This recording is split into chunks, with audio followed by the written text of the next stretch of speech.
네, 다음 소식입니다. 지난해 여름에 섬진강댐 수해가 국가적 인재라는 결론이 나왔었죠.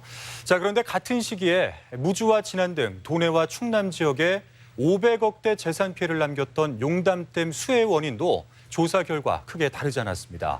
자연적인 재해보다는 인재였다는 결론에 피해 보상의 길은 열리게 됐지만 아직 가야 할 길은 멀어 보입니다. 조수영 기자가 취재했습니다. 지난해 8월 발생한 용담댐 수해 역시 결론은 인재였습니다.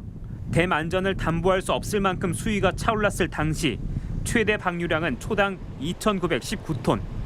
무주와 진안 등지에선 하류 지역을 고려하지 않았다며 피해를 호소했는데 수해 원인 조사 협의회의 용역 조사 결과 충분히 막을 수 있었던 것으로 밝혀졌습니다.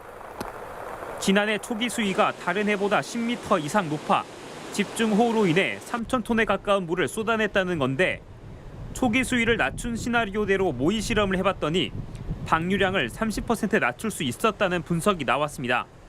당시엔 장마가 거의 끝난 것으로 판단해 홍수기 제한 수위를 초과해 댐을 운영했는데 기후 위기를 고려하지 않았다는 설명입니다. 제한 수위를 초과하는 것이 법적으로 문제는 없습니다만은 만약에 다음에 올 큰 비가 예견이 되었으면 사전에 홍수기 제한 수위를 못 지킨 거에 대해서는 수공에서도 어느 정도 도의적인 책임이 있지 않느냐. 일부 하천 정비가 지연되고 유지 관리가 미흡했던 점 등도 원인으로 꼽혔습니다.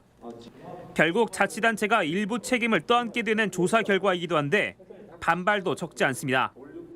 일부 책임이 있는 걸로 해서 이 부분을 지방자치회 쪽으로 어떤 책임 전가, 어떤 비용 처리를 미루려고 하는 것이 아닌지 의심스럽거든요. 다만 용담댐 수해 원인 조사 결과 역시 국가적 인재라는 결론이 도출되면서 피해를 구제받을 길은 열리게 됐습니다. 환경부와 수자원공사, 국토교통부, 자치단체 등 피해 보상 주체로 지목된 여러 기관들이 앞으로 책임을 얼마나 인정할지 여부가 변수입니다. 그런데 이번 수해 원인 조사와 별도로 환경분쟁조정위원회 차원의 출장 조사 등 절차가 남아있어 주민들은 지루한 시간을 또 한 번 견뎌야 하는 처지가 됐습니다. 그 얼마 되지도 않아요. 우리 요구에게 턱없이 부족하지만 그걸로 우리 일상에 그리고 목숨에 지장이 없도록 도와주시기 바라겠습니다. 이상입니다. MBC 뉴스 조수영입니다.